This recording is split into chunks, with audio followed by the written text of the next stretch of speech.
Hi, I'm Lee Mumford from SpreadX. Well, with AIM, obviously, there's good protection for obviously future growth. A lot of the stocks that list on the AIM market, the alternative investment market, are those stocks that want to sell their shares to the public, but they don't want to go through all the regulation that you'd have to do if you were a FTSE 100 company.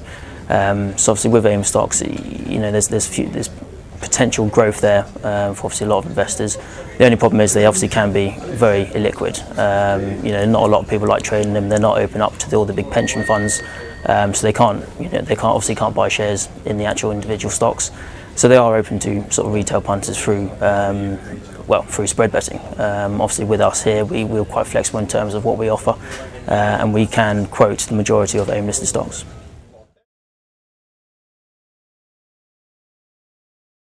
I think the class is quite risky assets for them to invest in. Obviously, they haven't got a huge amount of capital behind them. I mean, don't get me wrong, there are obviously big AIM companies out there, but the majority, they can be fairly illiquid, and obviously it takes some time to sort of build positions into the stock. And once you've got those positions, it can take some time to sort of unwind those positions. And pension funds, they might want to get out of the stock, in that day, and sometimes that can be quite hard.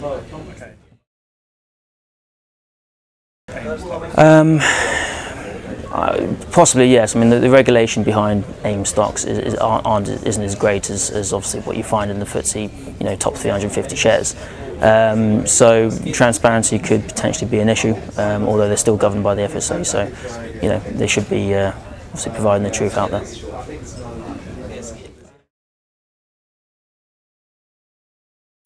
Yes, I mean, obviously, as I said, because the liquidity is quite low, you can find that stocks could potentially go down by 5–10% on an intraday. And the problem is with that, it might not be on the back of any news at all, but it's just the way it is. It's obviously where the order book is. If there's not enough people there, obviously keeping the stock up, then potentially it can fall back down.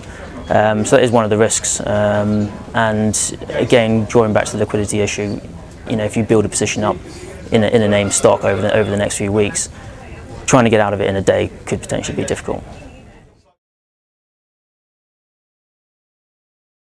That is one problem with AIM, is the underlying market spread can be quite wide, and obviously when we're trying to pass that on to the consumer, obviously we have to wrap our spread around it. So it can sometimes be quite wide. So the problem is, I suppose you just have to try work an order mid spread if you can, or alternatively just look for when the spread does tighten, which can be due to other orders, and just pick your time carefully.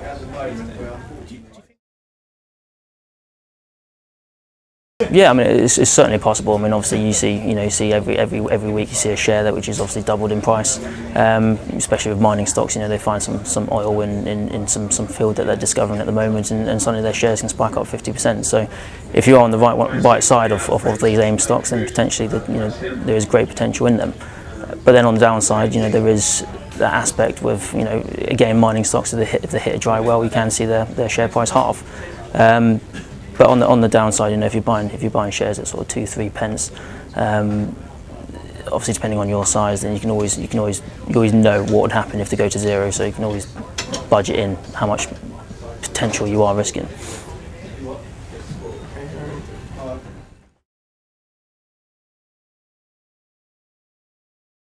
I would say it's more focused on long term. I mean, again, it does take time for a share price to slowly creep up, especially with these sort of penny shares that are out there. In order for you to make a good return, you're going to be needing to risk sort of 25% of your capital, I suppose, in order to make a decent gain, and that doesn't happen overnight. I mean, sometimes you can be lucky, but I think it's more geared towards sort of your longer term investor who wants to hold the stock for about 6 months to a year.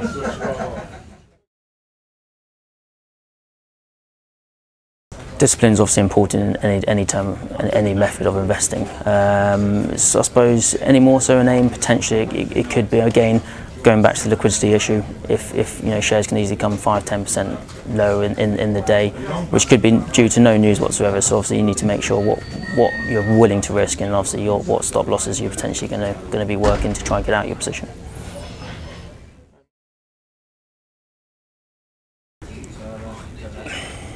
In terms of mistakes, I suppose it's just researching into the company. You know, just because they're cheap doesn't mean they're potentially going to go up in value. You know, they're obviously cheap. They're cheap for a reason. So you just have to make sure you do your homework on looking at the fundamentals of the company and how well positioned they are and how much capital they've got for their future needs. So research is vital. Obviously, in terms of when you're looking at stocks and obviously investing in your portfolio.